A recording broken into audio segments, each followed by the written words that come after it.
Pineapple ഇനങ്ങളിൽ ഏറ്റവും മധുരം കൂടിയ ഒരു വെറൈറ്റിയാണ് ഈ ഗോമോ ഡെമിൽ എന്ന് പറയുന്ന ബ്രസീലിയൻ വെറൈറ്റി ആയിട്ടുള്ള ഈ പൈനാപ്പിൾ. അസിഡിറ്റി തീരെ കുറഞ്ഞ വളരെ മധുരം കൂടിയ വെറൈറ്റി ഇവിടെ ഇപ്പോൾ നമുക്ക് ഫ്രൂട്ടായിട്ടുണ്ട്. ഏതാനും ദിവസങ്ങൾ കഴിഞ്ഞാൽ ഇത് പഴുത്ത് ഇത് കഴിക്കാനാവും. വളരെ പെട്ടെന്ന് തന്നെ പാകമാകുന്ന നമ്മുടെ കാലാവസ്ഥയിൽ നന്നായിട്ട് തൂക്കം വരുന്ന ഒരു വെറൈറ്റിയാണ് ഗോമോ ഡെമിൽ. ഏകദേശം 2-2.5 കിലോ തൂക്കം വരുന്ന ഈ പൈനാപ്പിളിൻ്റെ പ്രത്യേകത മധുരം തന്നെയാണ്.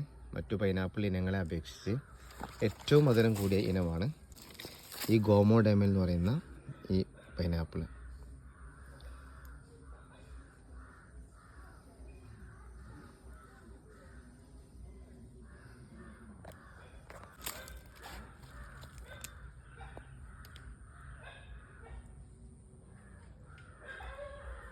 തണ്ടിൽ അത്യാവശ്യം മുള്ളുള്ള ഒരു വെറൈറ്റി തന്നെയാണ് ഈ പൈനാപ്പിൾ. മുള്ളില്ലാത്ത വെറൈറ്റി അല്ല.